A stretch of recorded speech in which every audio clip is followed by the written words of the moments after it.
Kita akan melanjutkan tema kita, yakni umat yang menyandang nama Allah, dan kita subtema mengenai terkejut di Sinai. Sebelum itu mari kita tundukkan kepala, mari kita berdoa.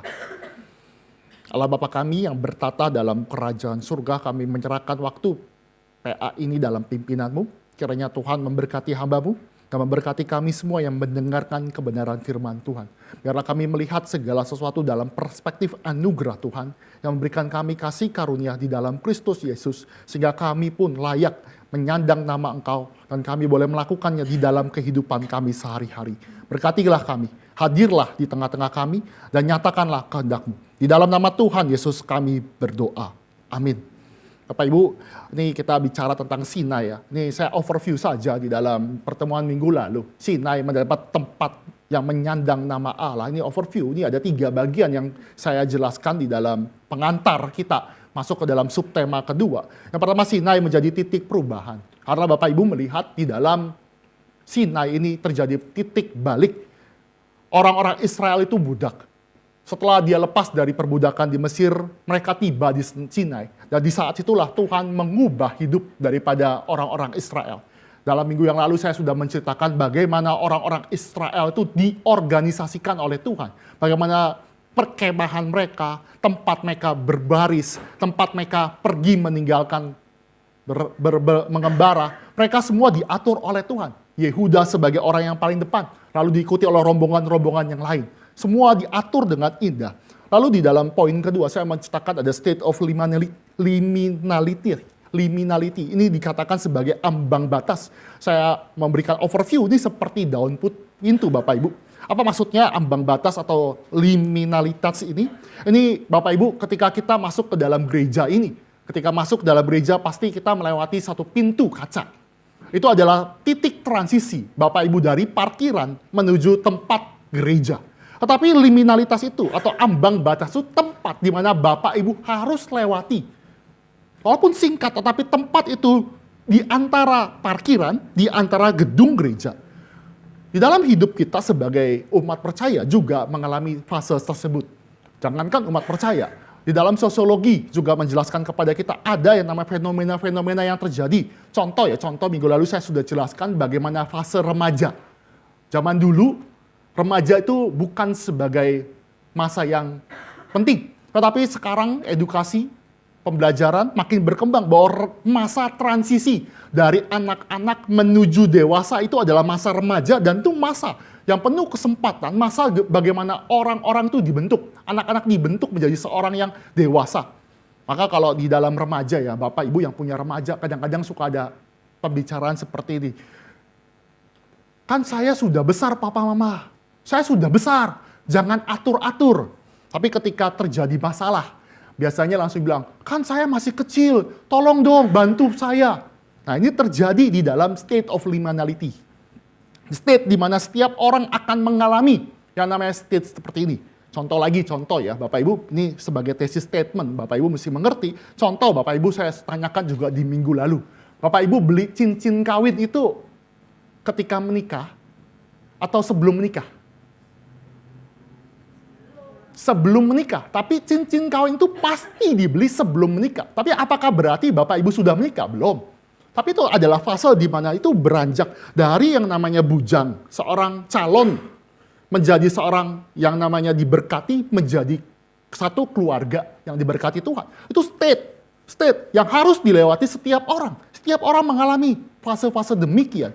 Maka dibalik lagi dalam pembelajaran kita, Sinai menjadi titik bagaimana Allah membentuk umat Israel, membentuk umat Allah menjadi umat yang menyandang nama Allah.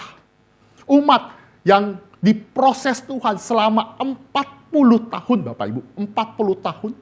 Di mana 40 tahun itu dia dibentuk, diproses, diajarkan beribadah, diajarkan bagaimana menghadapi Allah yang suci, diajarkan bagaimana berpakaian, penetapan Harun sebagai imam besar, penetapan bagaimana Lewi diajarkan tinggal di bait suci, dipersiapkan. Ini semua 40 tahun, dan masa 40 tahun bagi kita mungkin lama.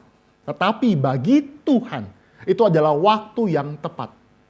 Seorang teolog berkata, untuk melepaskan bangsa Israel dari Mesir cukup waktu yang singkat. Tuhan berikan 10 tulah, kemungkinan besar 1 tahun, 1 tahun kurang. Bangsa Israel bisa lepas dari perbudakan secara fisik. Mesir itu dihancurkan. Tetapi berbicara lebih dalam lagi, bagaimana teolog itu mengatakan, untuk melepaskan kemesiran hatinya yang penuh dengan rasa Mesir itu, butuh 40 tahun bagi Allah Yahweh membentuk orang Israel siap masuk ke dalam tanah perjanjian. Maka saya katakan juga di dalam gereja saat ini juga mengalami demikian, Bapak Ibu. Tuhan sudah memberikan anugerah di dalam Kristus Yesus, sudah melepaskan kita di dalam dosa. Tapi setiap pribadi punya masa liminalitas. Fase di mana dia melewati, bagaimana dia melewati dan diproses masuk ke dalam tanah perjanjian Tuhan di Bukit Sion itu. Proses bagaimana mungkin dalam proses gereja mengembara atau Bapak Ibu mengembara dalam hidup. Ada proses bagaimana masih ingat kondisi Mesir tanda kutip yaitu dosa-dosa. Masih merindukan dosa sampai Tuhan proses yang panjang sekali bagi kita. Tapi itu adalah waktu yang tepat bagi Tuhan. Bagi kita semua. Sehingga Tuhan itu memberikan anugerah di dalam pembentukan. Nah, kita bicara lagi tentang Sinai. Di dalam bagian kedua bagaimana terkejut di dalam Sinai. Kita lihat di dalam Sinai itu ada apa sih? Sinai itu berbicara tentang status Musa. Kita bicara tentang Musa. Musa adalah mediator dan saya akan jelaskan lebih lanjut. Musa juga mengalami proses pembentukan, Bapak Ibu. Dia mengalami liminalitas. Musa, tokoh yang Tuhan pakai dengan begitu indah. Tuhan kirimkan Taurat. Tetapi proses dia mendapatkan anugerah menjadi pemimpin, menjadi mediator. Bukan proses yang gampang. Dia 40 tahun. Nah ini teolog sudah mengetikkan. 40 tahunnya. Ini Bapak Ibu juga bisa lihat di dalam PA Wanita menjelaskan Musa. 40 tahun pertama dia everything, Bapak Ibu. Everything. Dia punya segalanya. Dia punya segala sesuatu. Dia anak dari Firaun. Dia ada pangeran Mesir. Dia punya kebudayaan Mesir. Dia punya ahli perang. Dia punya kemampuan astronomi. Lahir di dalam kondisi budaya Raja Adidaya. Bangsa yang besar. Bisa membuat Sphinx. Bisa membuat piramida dengan hebat. Dia everything. Tetapi 40 tahun yang pertama ini masa di mana Tuhan tidak pakai Musa. Musa harus masuk ke dalam fase 40 tahun berikutnya. Dia pergi ke padang gurun. Dia pergi ke Sinai. Dia pergi ke padang gurun. Menjadi apa? Dia nothing, Bapak Ibu. Dia nothing. Bayangkan, ahli perang. Punya senjata, punya kemampuan, punya segala sesuatu. Tetapi akhirnya mau ngapain? Dia bicara ke kambing domba. Dia punya kemampuan astronomi yang hebat. Tetapi dia harus berbicara kepada siapa? Kepada binatang. Baru akhirnya di dalam masa ini Tuhan membentuk dan Tuhan datang menyatakan anugerah. Maka saya memberi judul dalam slide ini, new status dari Musa. Status apa? Pertama, di Sinai ini tempat bagaimana Allah membuat kejutan bagi Musa. Kejutannya apa? Karena Allah menyatakan diri dan tempat Sinai adalah tempat Allah bertemu dengan Musa. Ini kan biasa saja Bapak Ibu. Allah datang menampakkan diri di semak belukar yang menyala. Bukan terbakar. Menyala artinya Tuhan tidak butuh sesuatu untuk menyatakan kemuliaan. Menyala artinya dia tidak butuh yang namanya semak-semak itu. Itu datang eksis terhadap diri sendirinya. Allah menyatakan diri dan memanggil Musa. Lihat ya, ini ada suatu penampakan. Dan penampakan itu, ya kita tahu itu Tuhan Allah Yahweh yang menyatakan diri. Tuhan itu menyatakan, Musa, Musa, datanglah. Dan bukan hanya itu saja Bapak Ibu. Ketika berbicara tentang pertemuan Allah dengan Musa, di salah satu bukit di Sinai itu, Allah menyatakan yang paling indah adalah, akulah Allah nenek moyangmu, Allah Abraham, Ishak, dan Yakub. Bagi kita mungkin biasa saja. Tetapi bagi Musa yang nothing, yang mau meninggalkan segala sesuatu, yang mau melupakan masa lalu, saya bukan siapa-siapa. Ketika penampakan itu membuat suatu keterkejutan. Kenapa? Allah bukan hanya mengenal Musa, tetapi dia mengenal nenek moyang, bapak leluhur dari Musa. Bayangkan ya, saya pernah ditelepon scam Bapak Ibu. Tahu ya scam ya? Kan kalau ditelepon scam itu, kalau diangkat kan semua data kita ketahuan ya. Itu hebat loh. Sampai nomor KTP saya benar Bapak Ibu. Hebat. Terus nama orang tua pun dia bisa tahu. Hebat loh. Tapi bayangkan, oke ya, scam dia punya data kita. Tapi bayangkan kalau misalkan di gereja ini ketemu orang yang kenal Bapak. Misalnya contoh Pak Hombing, karena liturgis ya. Pak Hombing, dia kenal Pak Hombing, tahu nama lengkapnya. Bukan hanya nama lengkap, tapi tahu nama papanya. Juga tahu nama kakeknya. Something ya. Itu something ya. Ini siapa ini? Bahkan tahu seluruh hidupnya. Ini something. Ini sesuatu yang membuat kita terkejut. Kalau ada orang hadir di gereja ini dan menyatakan identitas, bukan hanya identitas, tetapi keseluruhan hidup, silsilah daripada hidup kita, itu membuat kita terkejut. Dan Musa mengalami demikian. Allah memanggil dia. Allah menyatakan dirinya. Dan pada poin kedua, keterkejutan yang terlanjutnya adalah Musa ditunjuk Tuhan menjadi mediator. Ini mau bicara, ketika ketemu antara Allah dengan Musa itu bukan temu kangen ya. Bukan, oh iya siapa ini kamu kenalan, enggak. Tetapi Tuhan meminta Musa dengan divine appointment. Musa itu sebagai mediator. Ini adalah Allah yang sengaja ya saya katakan, sengaja menunjuk Musa, menunjuk manusia sebagai mediator. Nah ini dikatakan di dalam Alkitab, kita mesti lihat ada modus operandi.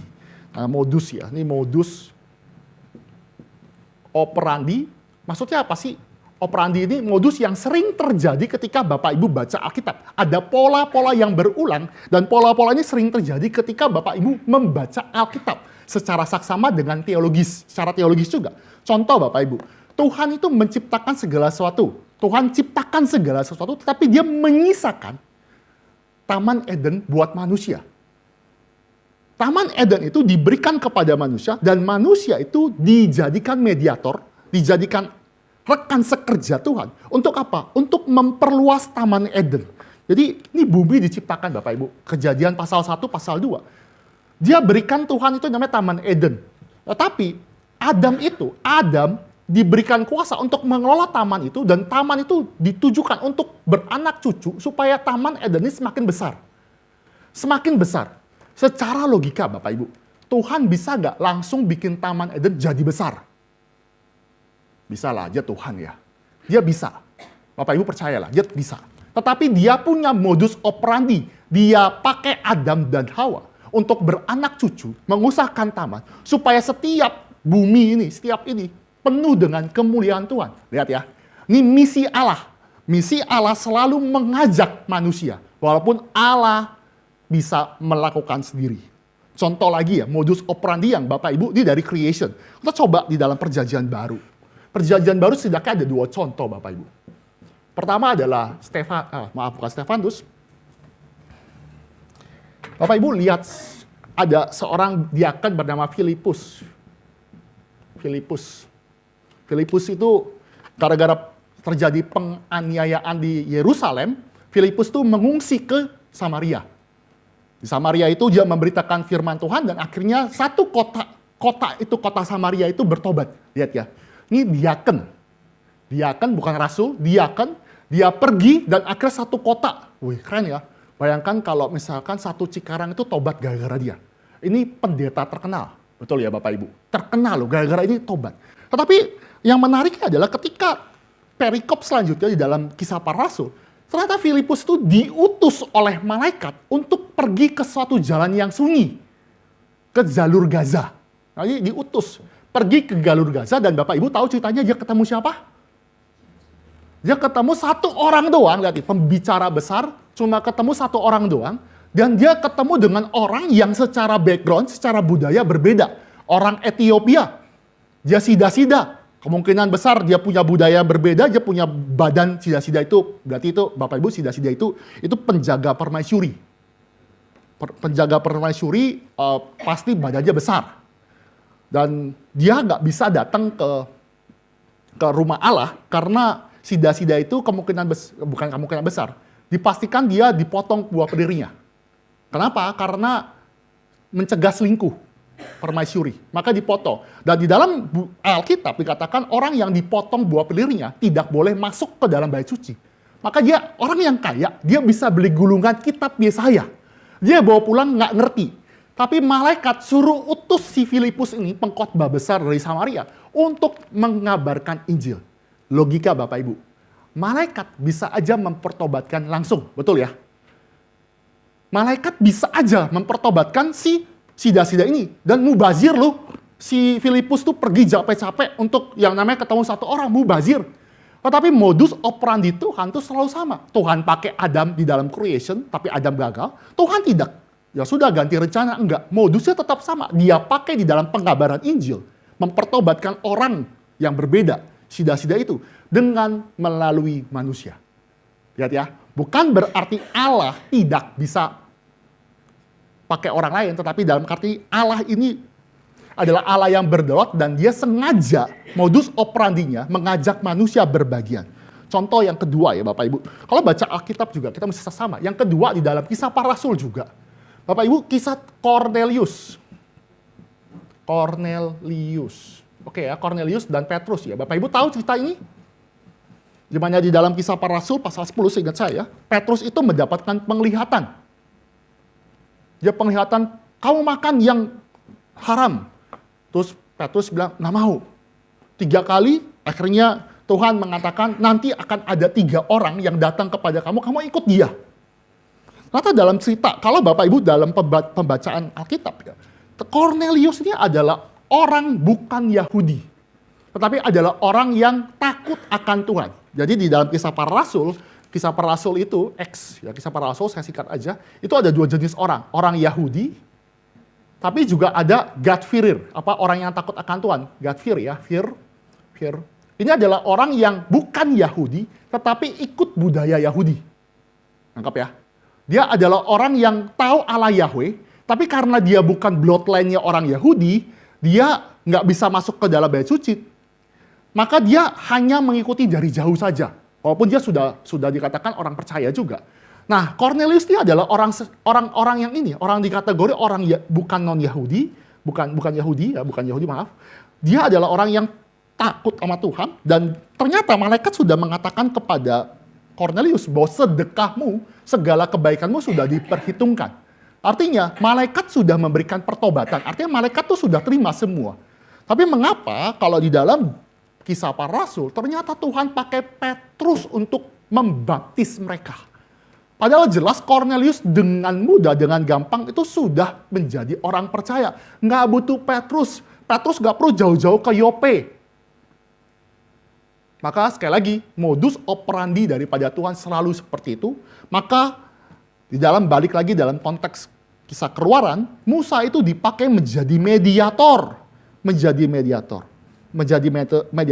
Tapi sebelum kita melanjutkan, kita harus mengerti kenapa sih Musa itu bisa menjadi mediator. Nanti kita bisa lihat di dalam ayat 11 dan 12 dalam Keluaran 3. Saya akan bacakan.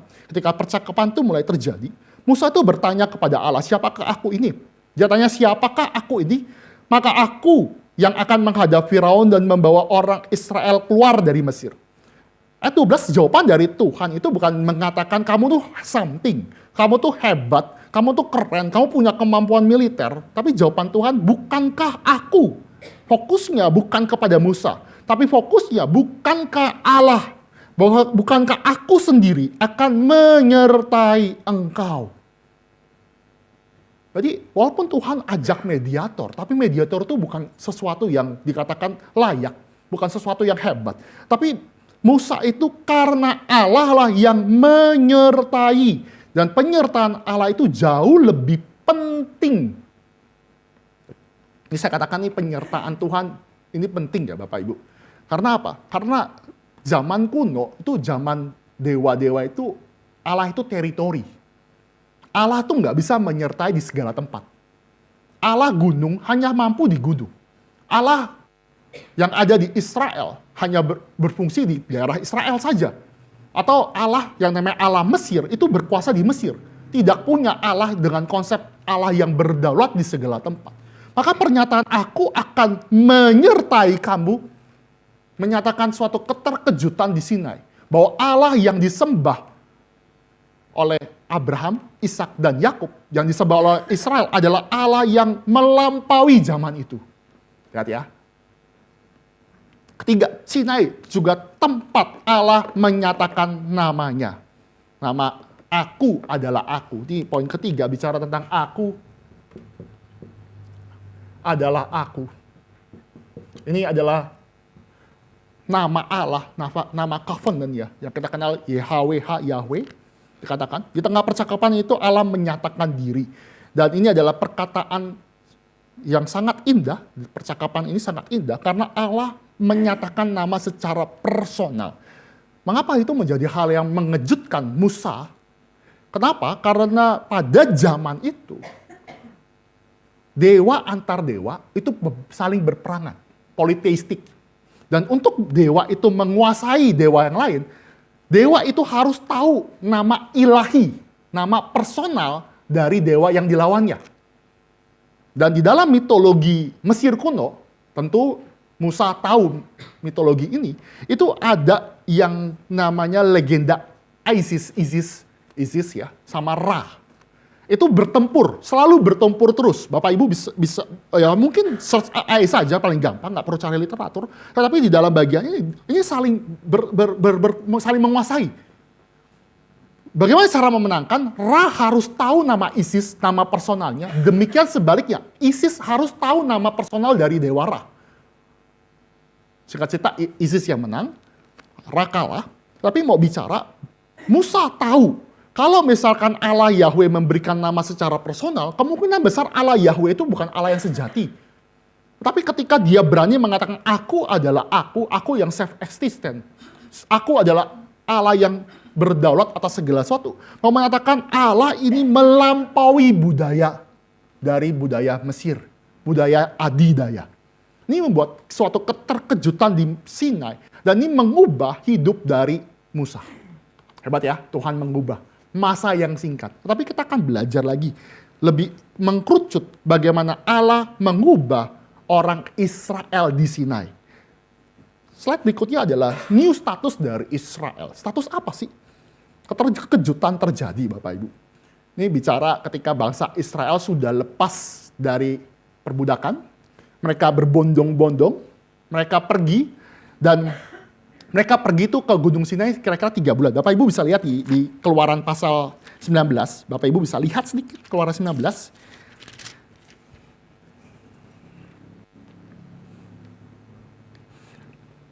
Dikatakan pada tanggal 1 di bulan ketiga, setelah orang Israel keluar dari tanah Mesir, mereka tiba di padang gurun Sinai. Keluaran 19 ayat 1 artinya 3 bulan. Tanggal 1 di bulan ketiga, mereka keluar di Paskah. Passover itu bulan pertama. Jadi mereka sudah pergi 3 bulan, dan 3 bulan ini mereka sudah sampai ke dalam Gunung Sinai, di pegunungan Sinai, di Gunung Sinai, dan Allah menyatakan anugerah. Dan Tuhan update status. Ini keren ya, update status. Update statusnya apa? Ternyata bangsa Israel terkejut karena anugerah Tuhan yang begitu indah. Kalimat pertama kepada orang Israel melalui perantaraan mediator yaitu Musa adalah perkataan di dalam Keluaran 3 ayat Keluaran 19 ayat 3 sampai 7. Ini Bapak Ibu bisa lihat, semoga terbaca. Kalau nggak kita bisa lihat ya Bapak Ibu.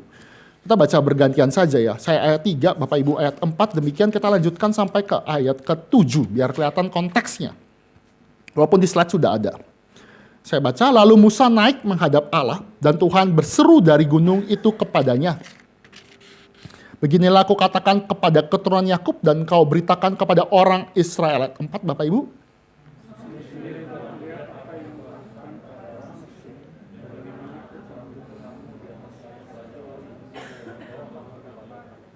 Jadi sekarang jika kamu sungguh-sungguh mendengarkan firman-Ku dan berpegang pada perjanjian-Ku, maka kamu akan menjadi harta kesayangan-Ku sendiri dari antara segala bangsa, sebab Akulah yang empunya seluruh bumi.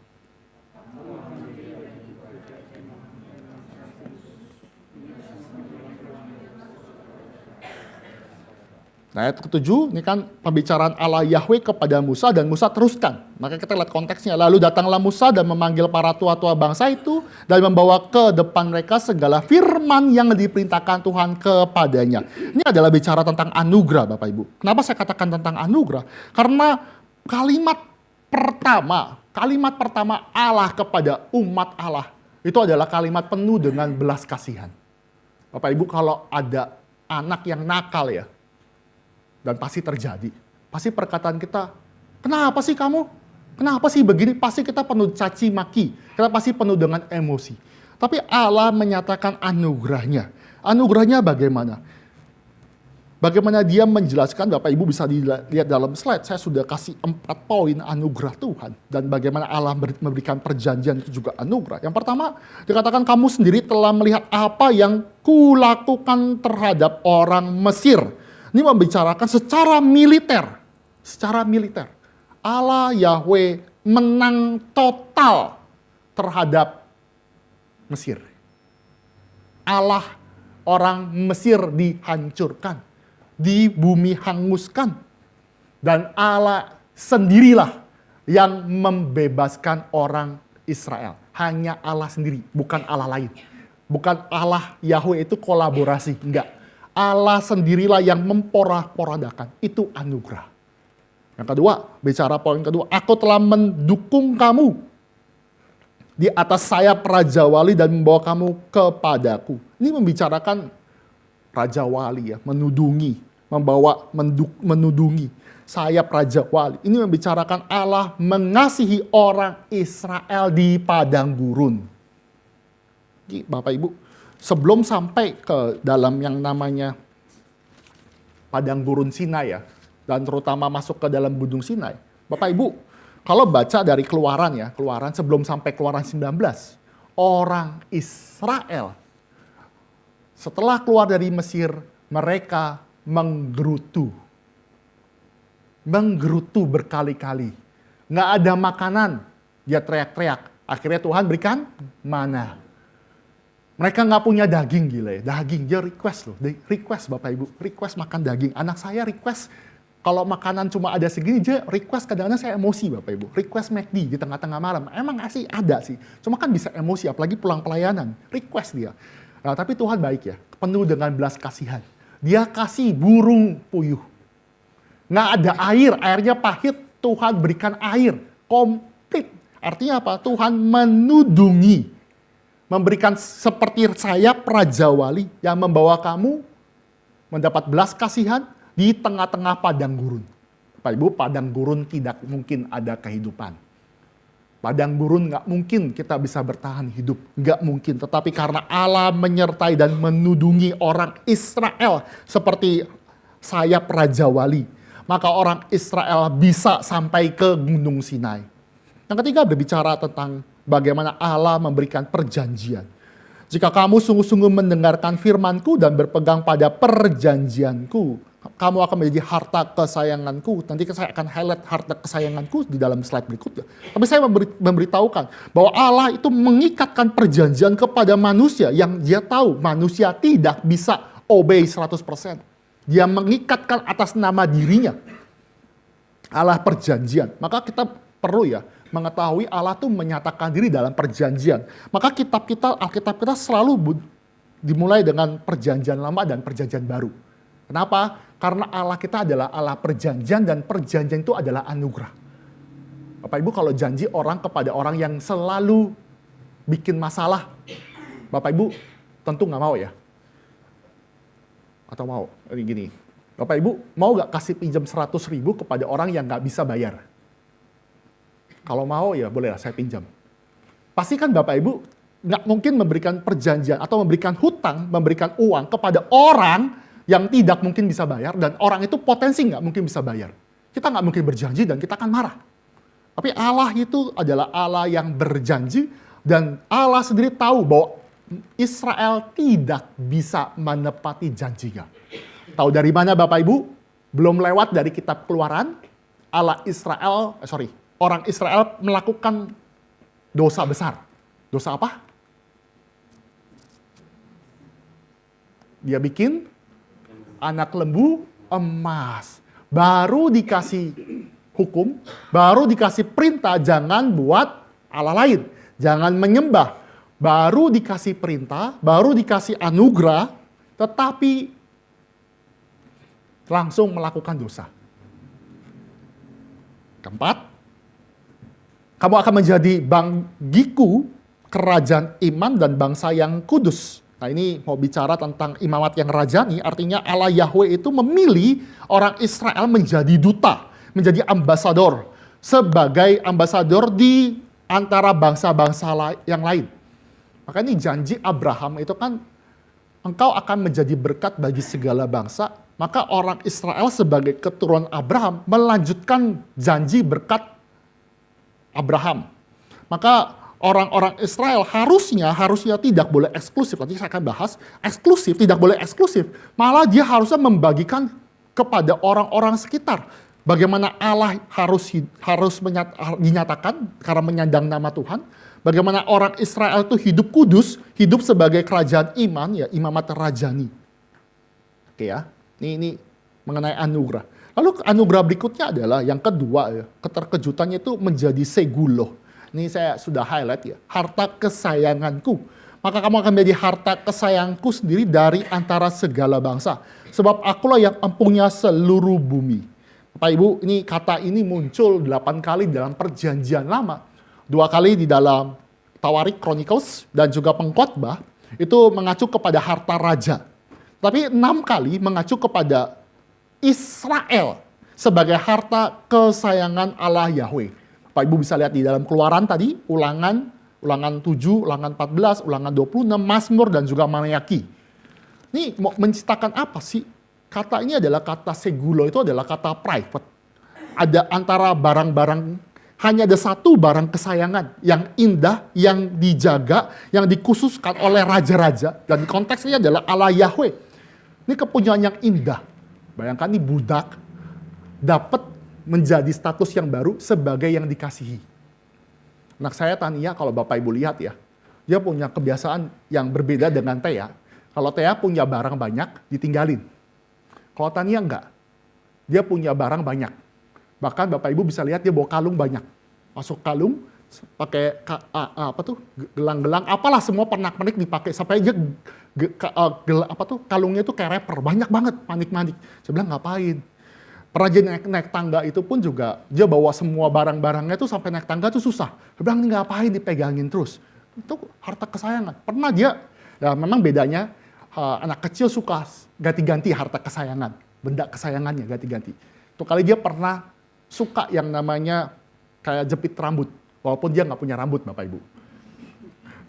Dia berharap punya rambut, maka dia mengharapkan, jadi dipegang terus. Karena jepit rambut inilah jepit rambut yang bisa jepit rambut dia. Oke lah ya. Dia simpen. Jadi tidur pun ya Bapak Ibu, dia pegang. Hebat loh. Saya pernah iseng sekali dong sebelum dia larut ya. Saya ambil sedikit, langsung bangun Bapak Ibu. Ini milik kesayangan, nggak usah diganggu-gugat. Dipegang terus. Oke lah, dia sudah tidur lelap, lama-lama pasti terlepas kan jepit rambutnya. Bangun tidur Bapak Ibu. Yang dicari itu bukan papa mamanya, dicari itu jepit rambutnya. Harta kesayangan yang dikasihi. Pokoknya kalau nggak ada itu nggak bisa. Itu sesuatu yang bernilai. Nah, maka Bapak Ibu, kalau kita mengerti konsep ini juga sama Bapak Ibu. Israel itu menjadi yang dikhususkan Allah. Cinta kasihnya itu hanya kepada orang Israel. Ini segulo. Mengatakan bahwa di dalam orang Israel itu, orang Israel harus sadar identitas dia adalah umat pilihan. Orang Israel itu adalah milik kesayangan Allah. Maka ini mau menjelaskan kepada kita ya. Kalau Israel itu memang kita harta kesayanganku dari antara bangsa-bangsa, sebab akulah yang empunya seluruh bumi. Ini mau menceritakan sebenarnya bukan berarti orang Israel itu jadi eksklusif. Enggak. Karena sebenarnya seluruh bumi ini punya Tuhan. Bapak Ibu lihat di ayat 6 itu, di bagian terakhir, akulah yang empunya seluruh bumi. Ini mau menceritakan bahwa orang Israel tuh harus sadar bahwa panggilan dia adalah panggilan yang bukan eksklusif atau cuma berdiri sendiri sebagai orang Yahudi yang terjadi di zaman Yesus Kristus. Itu salah, karena dia eksklusif, punya Taurat, punya kebanggaan, terus nggak jadi berkat. Itu adalah kesalahan. Harusnya dia punya identitas apa? Nah, maka di bagian berikutnya ya Bapak Ibu, tujuan menjadi harta kesayangan bukan di private, bukan didiamkan, tetapi ada tujuan, yaitu relasi khusus antara umatnya dan Allah Yahweh memiliki tujuan. Kamu akan menjadi bagiku kerajaan iman dan bangsa yang kudus. Umat yang menyandang nama Allah. Sehingga orang-orang Israel tahu ada Allah yang sejati, dan bangsa-bangsa yang di sekeliling bangsa Israel, ketika melihat bangsa Israel, mereka melihat nama Allah. Bangsa yang kudus, bangsa yang terutama, bangsa yang indah, bangsa yang mulia. Kenapa? Karena Allah memberikan namanya kepada bangsa ini. Role-nya itu adalah role bagaimana mereka tidak boleh menjadi eksklusif, tetapi sebagai identitas. Dia punya fungsi dan juga panggilan menjadi kerajaan imamat dan juga punya gaya hidup yang kudus. Bapak Ibu, ini poin penting ya. Coba kita lihat ya di dalam 1 Petrus pasal kedua, bagaimana koneksi antara seguloh itu dengan yang namanya imamat rajani itu juga diteruskan bagi gereja. Ingat ya, teologi reform itu nggak bisa melihat perjanjian lama tanpa perjanjian baru. 1 Petrus 2 ayat 9. Bapak Ibu, 1 Petrus 2 ayat 9, saya akan bacakan bagi kita semua. Namun kamulah bangsa yang terpilih. Sama ya, harta kesayangan terpilih, Israel terpilih, gereja terpilih. Maka apa tugasnya? Imamat yang rajani, the priesthood kingdom. Bangsa yang kudus, umat Allah sendiri, supaya kamu memberitakan perbuatan-perbuatan yang besar dari Dia yang telah memanggil kamu keluar dari kegelapan kepada terangnya yang ajaib. Ini satu paralel yang terjadi. Sama seperti bangsa Israel lepas dari kegelapan perbudakan, maka bangsa Israel pada zaman perjanjian lama juga harus menyatakan perbuatan Allah, memandang nama Allah. Dan nama Allah itu dimuliakan di tengah bangsa-bangsa lain sebagai the priesthood kingdom. Tapi masalahnya orang Israel gagal. Petrus melanjutkan, gereja menjadi kelanjutan Israel yang baru. Dipanggil untuk menjadi imamat yang rajani. Maka ini mungkin aplikasi ya sebelum kita melanjutkan ke dalam status yang ketiga, status terakhir bangsa Israel, yaitu banyak gereja ya, kita kan gereja ya, sibuk itu melayani, lupa dirinya adalah seguloh. Lupa bahwa gereja itu adalah harta kesayangan, identitas. Maka gereja itu bukan semata-mata aktivitas religius, bukan hanya organisasi saja atau tempat kumpul-kumpul saja. Tapi identitas kita adalah umat yang diberikan anugerah yang secara khusus menyatakan nama Tuhan di tengah-tengah dunia ini. Maka tolak ukur kita kalau kita ngerti ini kan anugerah ya. Dari budak menjadi yang dikasihi harta kesayangan. Gereja juga sama. Gereja itu berdosa. Dilepas dari perbudakan dosa, masuk menjadi harta kesayangan. Sama panggilan dari 1 Petrus 2 ayat 9 yang kita sudah baca. Maka gereja itu punya fungsi itu bukan melakukan segala sesuatu untuk layak. Enggak. Gereja itu sudah mendapatkan anugerah, maka gereja itu melayani bukan untuk mendapat perkenalan Tuhan di dalam konteks keselamatan, enggak. Tetapi karena memang sudah seharusnya panggilan dari Allah, panggilan dari Allah kepada orang Israel. Jadi iman itu nggak bisa diukur dari performance, iman itu nggak penting dari jumlah, enggak. Tetapi karena kita sudah dikasihi, kita sudah menjadi harta kesayangan, kita harus merespon dengan benar. Lalu apakah aplikasi yang berikutnya adalah, kalau kita katakan ini adalah harta kesayangan, dipilih, artinya umat Allah dipilih, gereja juga dipilih dari banyak orang ya, gereja itu. Berarti gereja pada zaman sekarang juga harus hidup menjadi jembatan. Jembatan antara apa? Antara dunia yang sudah jatuh dalam dosa, dan kita ini dipilih untuk menjadi jembatan supaya gereja itu memberitakan kabar baik, menghadirkan Allah di tengah dunia.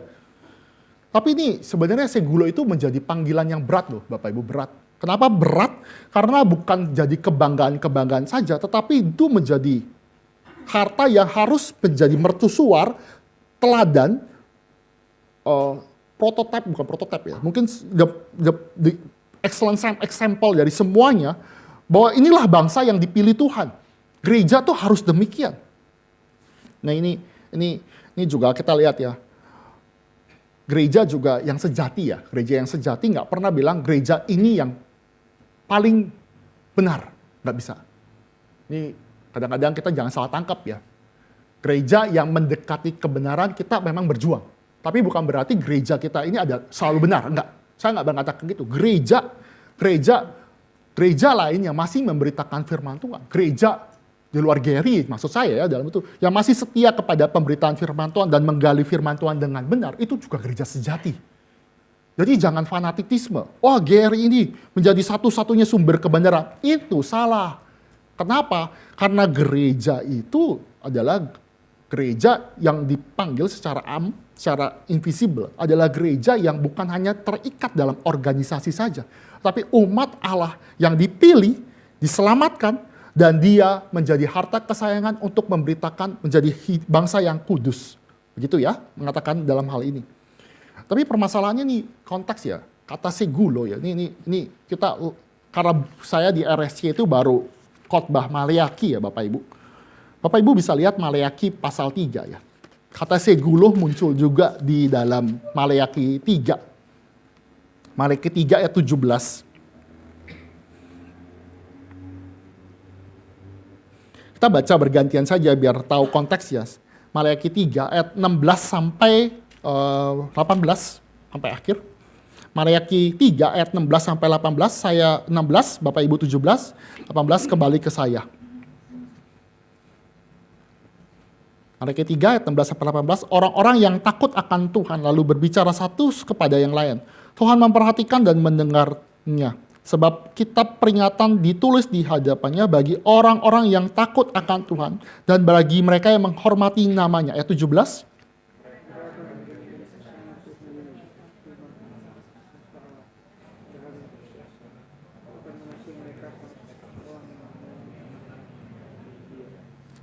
Maka kamu akan kembali melihat perbedaan antara orang benar dan orang fasik. Antara orang yang beribadah kepada Allah dan orang yang tidak beribadah kepadanya. Nah, ini kata segulo muncul di ayat 17. Ini mau menceritakan ternyata ya orang Israel ya. Di zaman perjanjian lama. Israel tuh menganggap harta kesayangan dirinya. Maka dia ibadah dengan sembarangan. Ibadah dengan sembarangan. Ibadah dengan asal-asalan. Sehingga Allah bilang, kamu ini nggak bisa. Kamu harus ibadah dengan benar. Kamu adalah harta kesayangan. Kamu harus beribadah dengan benar, nggak boleh sembarangan. Karena pada kitab Maleaki, mereka datang itu bawa binatang-binatang cacat, binatang yang buta. Bahkan mereka pernah bernazar ya. Bernazar, aku akan memberikan binatang yang bagus, tapi ketika nazar itu mau dibayar, dia ambil binatang rampasan. Binatang yang tidak dikhususkan bagi Tuhan. Nah, Tuhan marah dan dikatakan kalau kamu itu umat kesayangan, kamu harus berlaku benar dalam ibadah. Maka di ayat 16-17 dikatakan nanti akan satu datang lagi, suatu bangsa yang akan menyandang nama Tuhan. Dan mereka akan menjadi umat kesayangannya, jadi milik kesayangannya. Ini bicara tentang di dalam nama Kristus ya. Oke, ini paralel ya. Bagian terakhir ya Bapak Ibu, status yang ketiga ya. Status ketiga. Sebelum saya lanjut, ini anugerah juga, tapi kita jarang melihat anugerah. Bapak Ibu coba lihat nih gambar apa Bapak Ibu? Kacamata gampang ya Bapak Ibu ya. Coba ini gambar apa Bapak Ibu? Gambar anjing. Bapak Ibu, kenapa bisa lihat tuh kacamata enggak? Kenapa bisa itu tahu itu anjing? Padahal itu kan bukan bentuk secara siluet itu anjing betul. Tapi apakah itu pasti anjing? Belum tentu ya. Kalau ini kamera. Ya kamera, tapi kita nggak tahu tipe kamera apa ya. Oke. Ini status Tuhan status Israel yang Tuhan berikan ya kepada orang Israel adalah, Bapak Ibu kalau lihat seperti ini masih bayang-bayang. Belum lihat bagaimana nanti Allah memberikan yang namanya anugerah. Anugerah bagaimana Allah berbicara dan Taurat itu sebenarnya adalah anugerah. Keterkejutan di Sinai itu adalah Allah sendiri berbicara kepada umatnya.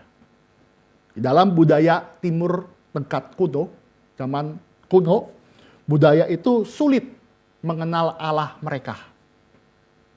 Mereka bingung. Mereka nggak ngerti Allah mereka. Mereka bikin ritual-ritual supaya cari tahu Allah mereka tuh gimana sih. Ritual, bahkan di Baal itu mereka coret-coret gini, ternyata Allahnya masih tidur si Baal itu. Tapi beda. Allah Israel itu adalah Allah yang berinisiatif berbicara. Dia berikan 10 perintah Allah, dia menyatakan siapakah Allah. Menyatakan ingatlah, akulah Allah Yahweh yang melepaskan kamu dari perbudakan di Mesir. Dan dia berikan hukum-hukumnya, instruksi-instruksinya. Sekali lagi, Taurat ini bukan untuk mendapatkan keselamatan. Karena orang Israel sudah selamat dari perbudakan. Maka anugerah, Taurat itu harus dilihat sebagai anugerah. Anugerah itu adalah gift, Bapak Ibu. Ini minggu lalu saya sedikit perkenalan, tapi saya ulang lagi saja. Kenapa Taurat itu instruction ya? Torah itu instruction ya.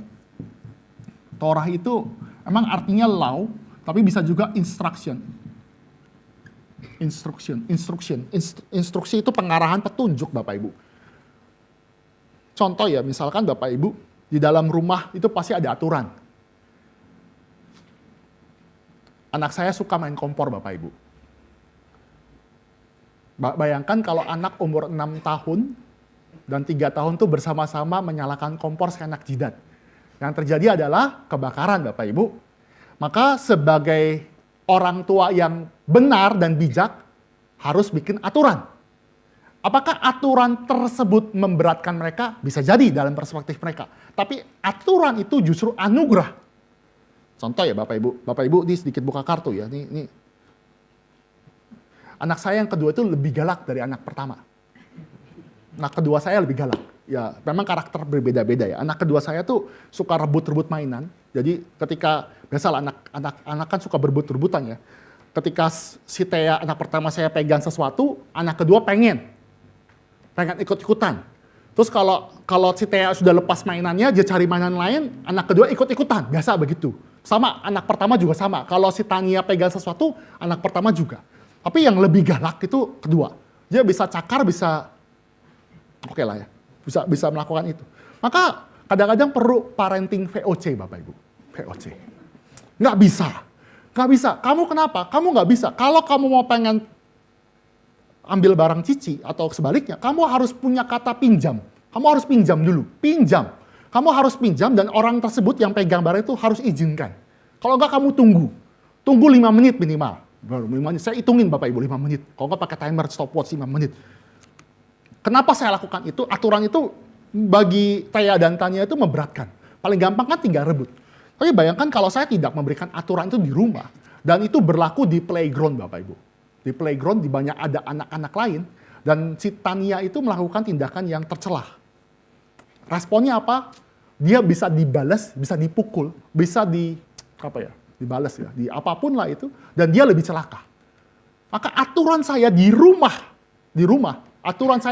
itu bukan memberatkan di dalam perspektif kita. Tapi itu adalah anugerah. Supaya anak saya tidak mendapatkan konsekuensi dari tindakan dia. Maka sama Bapak Ibu, ketika Taurat itu diberikan kepada kita, 10 perintah Allah, bahkan diperluas lagi nantinya di dalam hukum-hukum sivil, hukum-hukum agama, itu bukan memberatkan. Tetapi adalah cara bagaimana Allah menyatakan anugerahnya, sehingga orang Israel nggak boleh sembarangan ke Tuhan.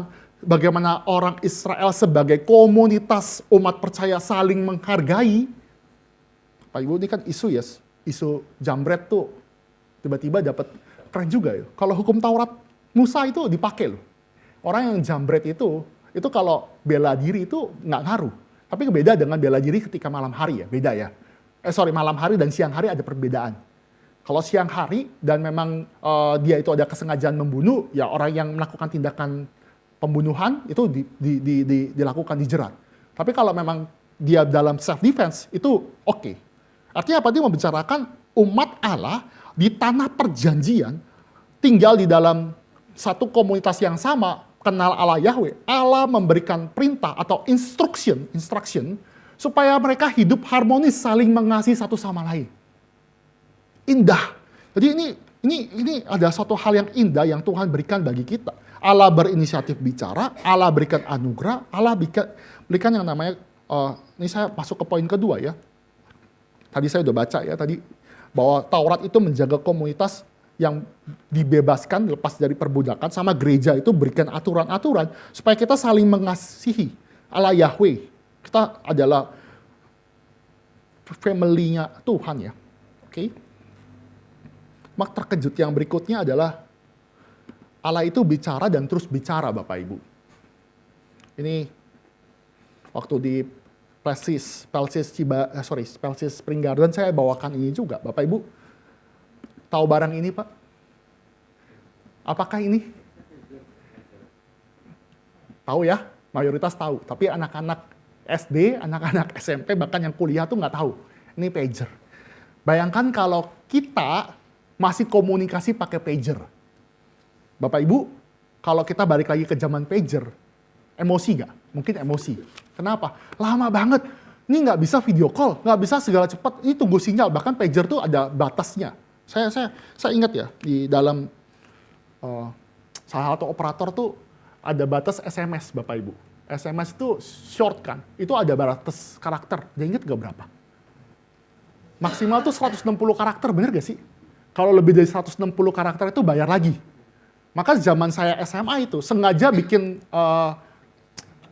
singkat-singkatan. Maka singkatan tuh ada yang bikin emosi. Ada G itu bisa dua arti. Gak atau gue. Tergantung konteks. Maka tuh kalau ini apa sih kata G? Oke lah. Ada kata MKN. MKN itu punya banyak arti Bapak Ibu. Makin, makan, aduh ampun deh, itu terjadi miskomunikasi. Kenapa? Karena namanya juga SMA ya. Pulsa itu mahal zaman itu, maka pas 160.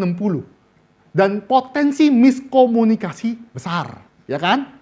Kita WhatsApp aja komunikasi makin susah. Apalagi kalau WhatsApp aja bisa komunikasi makin sulit lah. Apalagi kita pakai pager ya.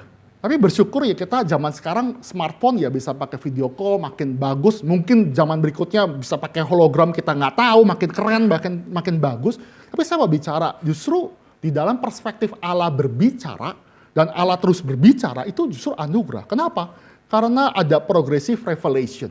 Allah terus berbicara, dia bicara di dalam semak belukar, dia bicara di dalam namanya keledai di Bileam, dia bicara kepada Musa di dalam Taurat, tapi progressive revelation itu nantinya klimaksnya di dalam Yesus Kristus, Bapak Ibu. Bapak Ibu, kaget gak sih? Pencipta datang ke dunia ciptaan.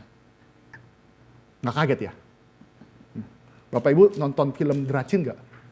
CEO jadi apa tuh? Saya nggak nonton sebenarnya, tapi saya ikut jokes-jokesnya. Apa tuh? Saya gimana sih? Saya juga lupa tiba-tiba. Jadi ada bawahan bener ya? Orang magang apa bawahannya? Orang magang itu drama Cina yang akhirnya di band terlalu nggak masuk akal ya. Tiba-tiba nih di bawah itu ada Pak Stanley, Pak Enta gitu. Ternyata dia adalah CEO gitu. Kaget gak Bapak Ibu? Nggak kaget ya, sudahlah. Itu kan jadi kayak jokes lucu-lucuan yang sebenarnya bilang jangan-jangan bawahan ini sebenarnya menyamar di CEO. Gitu. Jangan-jangan suami saya CEO gitu. Jangan istri saya CEO cuma belum dikasih tahu aja. Itu kan suatu terkejutan ya. Bapak Ibu, Yesus Kristus itu pencipta. Dia datang ke dalam dunia ciptaan, dia menyatakan cinta kasih mati di atas kayu salib. Harusnya kita terkejut karena tindakannya. Kita terkejut bagaimana Allah menyatakan revelation dengan puncaknya di atas kayu salib. Dan Yesus berbicara dengan jelas, nggak pakai pager Bapak Ibu. Nggak pakai bahasa-bahasa WhatsApp yang aneh-aneh. Dia bicara, akulah jalan, kebenaran, dan hidup. Barang siapa mau hidup kekal harus datang kepada dia. Dia jalan. Maka jelas keselamatan cuma ada di dalam Kristus. Keterkejutan ini harusnya membuat keterkejutan kata berikutnya karena gereja ini harus sadar. Kita masuk dalam proses pembentukan dan Allah menyatakan klimaks revelationnya di dalam Kristus dan menyatakan di dalam Kristuslah gereja mendapatkan keselamatan. Di dalam Kristuslah anugerah Tuhan dinyatakan. Maka nih bersyukur ada Alkitab yang dibukukan, maka dibaca. Karena ini apa? Ini bukti cinta kasih Tuhan. Bagaimana kita nggak perlu pager, nggak perlu namanya menerka-nerka, tinggal baca. Kita melihat bagaimana cinta kasih Tuhan yang luar biasa. Kadang-kadang baca kita nggak perlu yang terlalu gimana-gimana ya. Baca Satu pasal, kadang-kadang dicicil 1 hari 1 pasal. Saya sih mikir kalau kita sudah dewasa, baca Matius ke 28 pasal tuh masuk akal kok. 1 jam doang, masuk akal. Ngerti ya, masuk akal. Daripada scroll gitu, masuk akal. Dan baca supaya melihat keutuhan daripada pasal pertama sampai pasal terakhir. Apalagi baca surat-surat, cuma 4 pasal atau 6 pasal, bahkan cuma berapa pasal, 1 pasal, begitu. Jadi Bapak Ibu, lihatlah, inilah anugerah Tuhan. Bagaimana keterkejutan di Sinai mengubah Musa, keterkejutan Sinai juga mengubah bangsa Israel. Tentunya kita lihat di dalam perspektif perjanjian baru, bagaimana Allah menyatakan diri di dalam keterkejutannya bukan di Sinai, tetapi di Bukit Golgota, menyatakan cinta kasih kepada kita, dan kitalah umat yang dikasihi. Tanya firman Tuhan, PA kita pada hari ini menguatkan, membimbing kita, sehingga kita masuk ke dalam fase bagaimana kita menyandang nama Tuhan. Sebelum saya tutup dalam doa, apakah ada yang mau ditanyakan?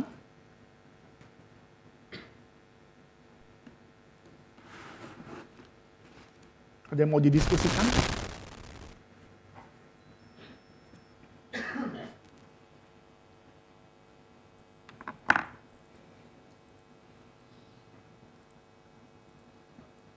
Silakan Pak Alex.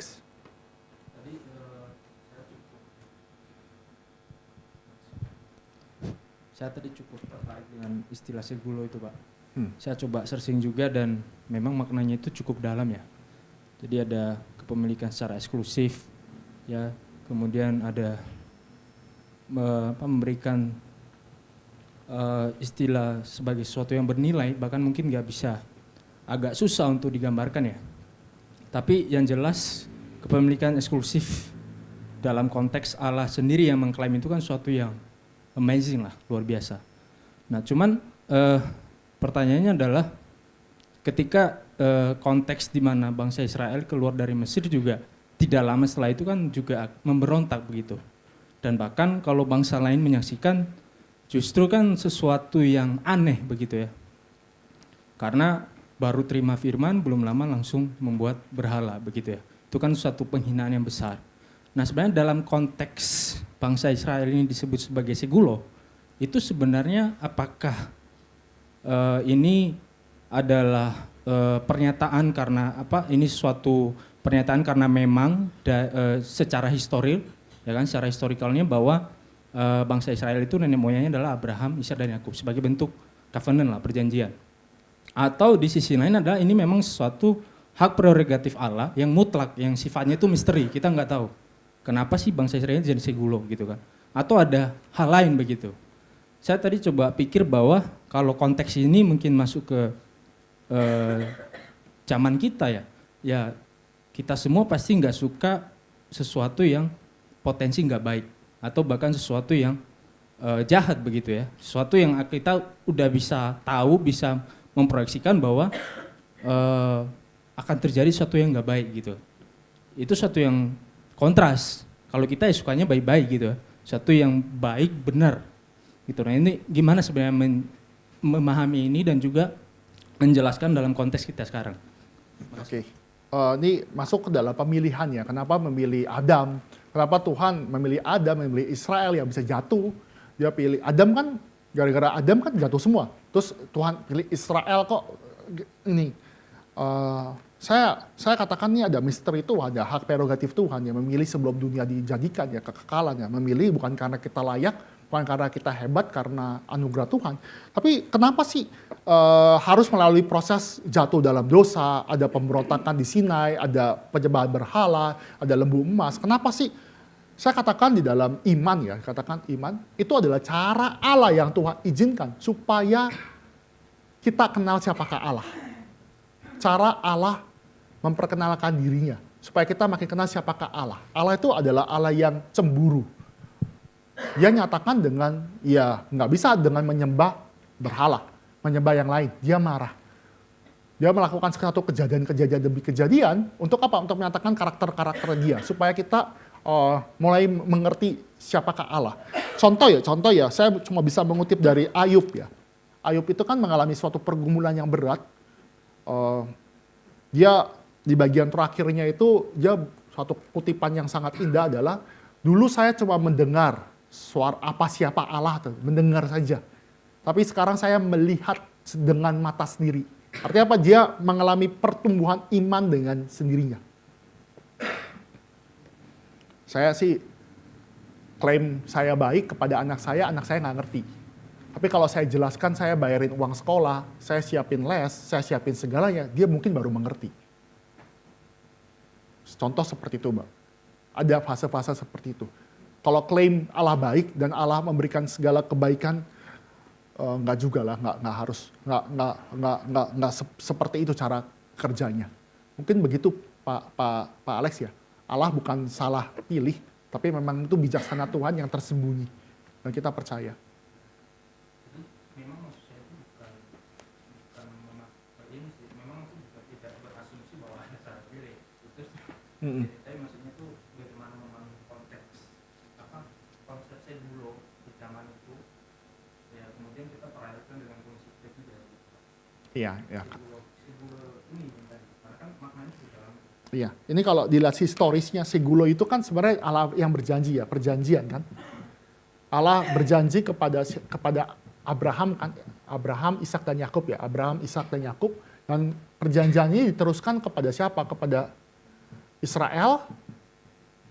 Tapi Israel ini gagal sehingga kita lihat Kristus kan menggenapi sebagai New Israel. Dan di dalam Kristus inilah kita mendapatkan janji itu. Menjadi segulo. Ini kan diteruskan kepada gereja kan. Ini kita ada kesinambungan dalam hal ini. Umat perjanjian Allah. Karena Allah yang berjanji dan Allah yang mengikatkan dirinya terhadap perjanjiannya. Jadi kalau dispensionalis itu mengatakan bahwa Israel yang lama itu sudah ditolak. Kita jadi Israel yang baru. Israel yang baru dalam arti nggak ada hubungannya dengan Israel yang lama. Enggak, kita ada kontinuitas di antara perjanjian lama dan perjanjian baru, teologi reform. Seperti itu. Ada pertanyaan lain? Silakan Pak Yonas.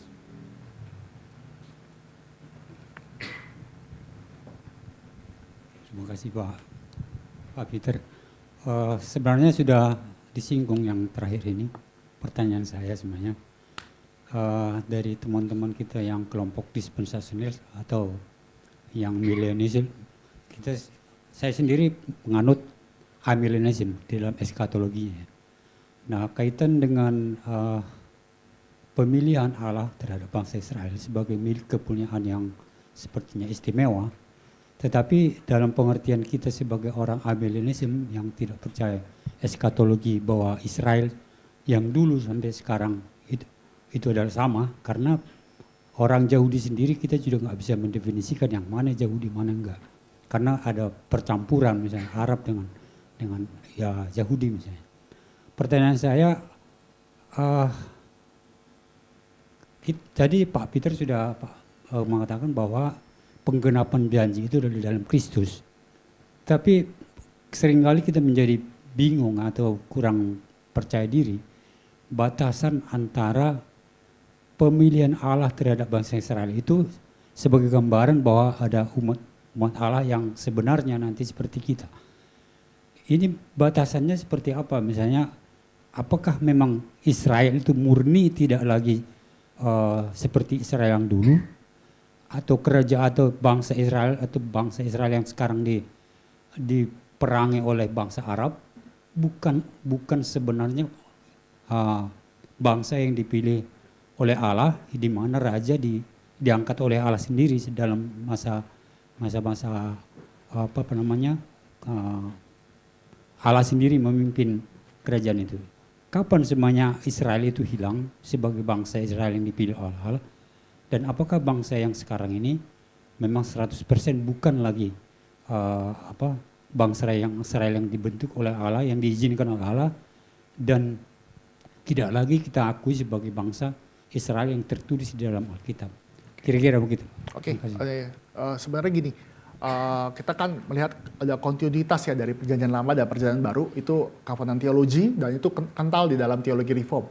Saya perlu baca-baca literatur dalam hal ini. Tapi saya mau menjawab, Israel yang sekarang secara historis itu memang sudah bercampur. Kita nggak tahu yang mana yang murni. Jadi kita tidak mengetahui. Tapi apakah bangsa Israel yang sekarang ini bukan umat pilihan? Saya percaya dia umat pilihan dalam konteks gini. Dalam konteks dia adalah umat yang diberkati Tuhan. Allah tuh nggak ingkar janji, udah dia langsung buang Israel, nggak. Sampai sekarang orang-orang Israel ya, orang Yahudi itu orang pintar semua. Dia menemukan segala sesuatu, artinya berkat Tuhan masih ada. Tapi berkat keselamatan mungkin sudah, nggak semuanya orang Israel itu ada. Contoh ya, misalnya orang Israel di padang gurun itu disunat. Sunat artinya umat perjanjian. Tapi umat perjanjian secara historis atau secara lahiriah, jasmani ya, itu bukan berarti umat perjanjian secara spiritual. Nah sama, berarti di dalam konsep sekarang ini, Israel yang historis ini, kita katakan dia umat perjanjian secara historis. Tetapi apakah itu pasti selamat? Enggak. Kita tahu di dalam Divine Revelation, Progressive Revelation, yaitu siapa yang percaya kepada Kristus lah yang mendapatkan keselamatan. Dan Tuhan membuka Israel itu bukan cuma Israel, tetapi sebenarnya itu adalah gereja. Gereja, berarti kita semua gereja. Karena kisah Cornelius jelas lah. Cornelius kan Cornelius ya, itu kan ternyata Tuhan itu membukakan keselamatan, bahkan baptisan Roh Kudus itu diberikan kepada orang yang bukan Yahudi. Barnabas dan Paulus itu dipanggil untuk memberitakan kepada orang-orang di luar Yahudi. Jadi jelas sekali Tuhan membukakan keselamatan bagi segala bangsa. Ini juga sama, yang dibaptis secara gerejawi bukan berarti pasti diselamatkan. Sama ya Bapak Ibu, ini masuk ke dalam anak-anak perjanjian. Bapak Ibu, anak baptis anak, bukan berarti itu langsung selamat, enggak. Tapi dia masuk dalam umat perjanjian dalam komunitas gereja. Tapi masalah dia nanti percaya kepada Yesus Kristus ketika besar, itu masalah lain. Karena tugas orang tua membawa anak itu dalam komunitas perjanjian. Mungkin begitu. Saya nggak bisa menjelaskan Israel sekarang ini apakah selamat semua? Enggak. Saya katakan nggak selamat semua. Karena jelas di dalam Alkitab, Tuhan di dalam Keluaran pun jelas membunuh generasi pertama. Jadi ada yang bukan Israel, itu bukan Israel. Gitu. Begitupun juga gereja ya. Gereja juga nggak dikatakan tuh gereja tuh pasti yang punya KTP Kristen pasti selamat. Enggak. Begitu. Clay, mau tanya apa?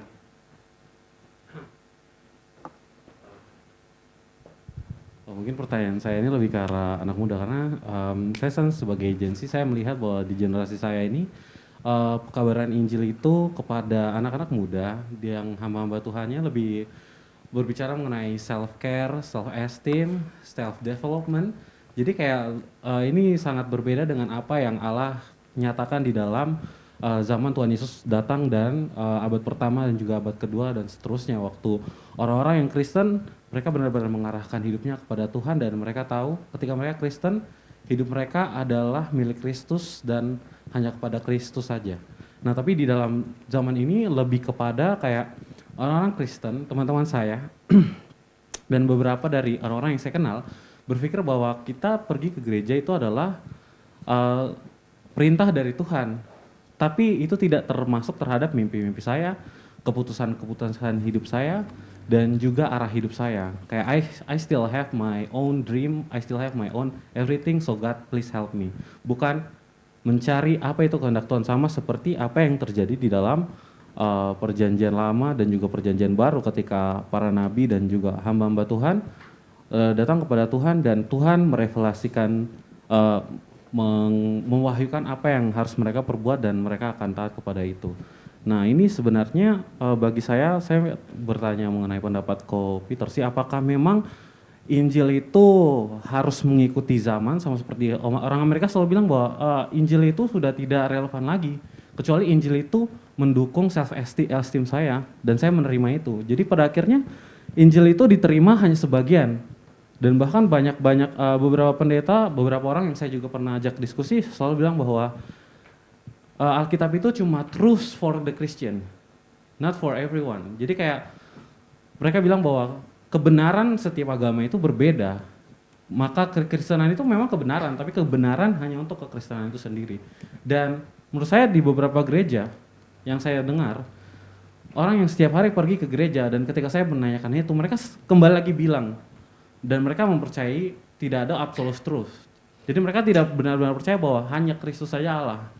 Itu menurut saya suatu hal yang mengerikan, dan saya bertanya bagaimana Oke.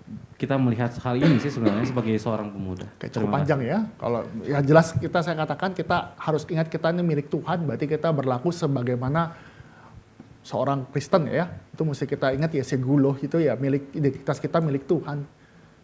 Kalau kita anak raja ya, berlakulah seperti anak raja gitu. Contohnya gitu ya. Kalau kita anak Kristus ya, berlakulah seperti anak Kristus. Saya pernah bawa mobil tentara Bapak Ibu, mobil tentara mertua saya. Terus saya bawa nyetirnya itu seperti orang sipil Bapak Ibu. Sipil itu jadi kaku-kaku gimana gitu. Nggak seperti seorang bawa tentara badannya tegap dengan kekuatannya itu, dengan ke ininya. Nggak sesuai gitu. Jadi menurut saya kita sebagai orang percaya harus sadar identitas kita. Lalu bicara tentang Injil itu apakah relevan atau nggak relevan, sebenarnya ada satu artikel yang waktu di kelas Pak Pendeta Billy, saya katakan justru yang nggak relevan itu relevan. Wah susah nih filsafat nih. Yang nggak relevan kok relevan. Bapak Ibu, kalau orang yang sakit jantung ya, butuh obat, bagi dia tuh nggak relevan banget minum obat. Tapi sebenarnya justru itu relevan, karena itu yang menyelamatkan kamu. Menyelamatkan itu. Maka dikatakan Injil itu nggak relevan. Sebenarnya mereka nggak sadar dirinya itu dalam dosa dan membutuhkan Injil itu. Dan dikatakan tidak ada absolute truth. Saya rasa salah. Contoh ya, misalnya Clay pasti tahu kan 1 tambah 1 berapa? 2. Pintar. 2 tambah 2? 4 ya. Berarti pasti ada absolute truth di dalam hidup kita. Kita nggak bisa berngomong kepada teman kamu bilang, kamu tahu nggak ibu kota Indonesia itu berubah jadi Cikarang. Kamu pasti akan dikatain gila ya, betul ya. Jadi intinya adalah absolute truth yang secara objektif kita terima. Indonesia punya ibu kota Jakarta atau IKN ya, sekarang saya bingung. Tapi yang jelas bukan Cikarang. Yang jelas bukan Cikarang. Bapak Ibu kalau jawabnya Cikarang pasti orang itu ngelantur. Ya kan? Absolute truth. Artinya apa? Di dalam dunia itu ada absolute. Dan ketika orang tersebut bicara tidak ada absolute truth, dia sedang membuat absolute truth. Tangkap gak? Ini saya dapat dari Pendeta Sucipto Subeno waktu saya masih kuliah, seperti kamu masih mencari jati diri ya. Itu di dalam seminarnya itu ada orang bertanya, everything is relative. Nah, muridnya bertanya, are you sure? Dia bilang, katakan, apakah Mr. Are you sure? Bilang, yes, I'm sure, 100%. Terus dia jawab, are you sure absolutely? Nah, satu dia stop. Jika everything is relevant, dan dia berkata, it's absolutely true about everything is relevant, artinya statement dia adalah statement yang sebenarnya mati, bunuh diri. Oke? Jadi pasti ada kebenaran mutlak. Dan kebenaran mutlak, kenapa saya bisa klaim Yesus Kristus? Karena gini, agama lain itu hanya kasih petunjuk. Ini lo ada keselamatan. Ini lo, tapi cuma di dalam kekristenan, pencipta bicara langsung kepada dunia ciptaan dan menunjukkan bukti keselamatan. Kebangkitan Yesus Kristus itu bukti yang nggak disangkali. Bulan April saya sudah ngobrol sama pendeta Tama dan Pak Jeko juga ya. Kita akan bahas tentang apologetics. Tema apologetics, apakah fakta kematian Yesus, Alkitab, mengenai kebangkitan itu adalah fakta historis dan kita bisa bertanggungjawabkan. Semoga itu merangsang Bapak Ibu saudara sekalian belajar bagaimana berapologetics, berikan kebetulan. Kebangkitan Tuhan Yesus itu adalah fakta dan tidak bisa disangkal, dan secara teologis memberikan jaminan bahwa setiap orang yang mati akan mendapatkan kebangkitan di dalam konteks orang percaya. Begitu? Oke. Satu lagi terakhir Kak, sebelum jam 9. Silakan Bu Jul.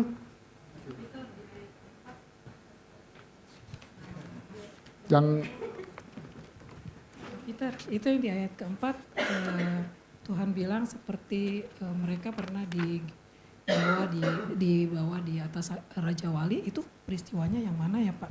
Oh, itu sebagai metafora ya, sebenarnya metafora bahwa Raja Wali itu mengayomi seperti induk ayam atau seperti apa ngayomi bangsa Israel, suatu perhatian ya. Saya katakan di dalam tadi saya jelaskan, mungkin terlalu cepat, saya jelaskan saja.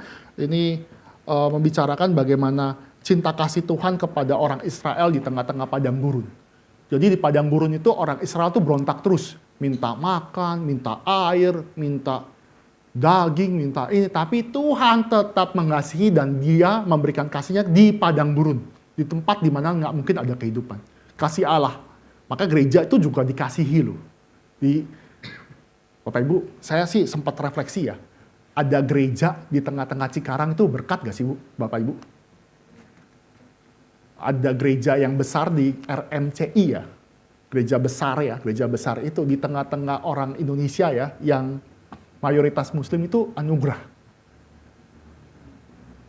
Itu bentuk cinta kasih Tuhan. Seperti itu. Nah mungkin kita lupa. Ada gereja di tempat Bapak Ibu Saudara sekalian beribadah, itu juga anugerah. Apalagi gereja itu masih memberitakan firman Tuhan yang benar. Itu anugerah. Di tengah-tengah padang gurun dunia ada firman Tuhan tuh anugerah.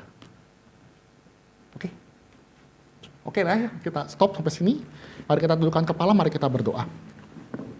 Allah Bapa kami yang bertata dalam kerajaan surga, sekali lagi kami mengucap syukur atas kasih setia yang Tuhan berikan. Kami sadar sebagai manusia berdosa, kami terkejut bagaimana pekerjaan Tuhan yang luar biasa. Tapi kiranya kami terus terkejut karena pekerjaan-Mu yang luar biasa di dalam Kristus Yesus. Sehingga keselamatan hanya ada di dalam Yesus Kristus. Dan kami percaya bahwa itulah anugerah yang Tuhan berikan. Sehingga kami boleh lepas dari perbudakan dosa. Dan kami menjadi milik pusaka-Mu, menjadi harta yang tak bernilai, milik kesayangan-Mu. Oleh sebab itu kiranya Tuhan pimpin kami sebagai gereja untuk menjadi orang-orang yang menyatakan Engkau, menyandang nama Engkau dengan benar, sebagai imamat yang rajani, bangsa yang kudus di tengah-tengah bangsa lain.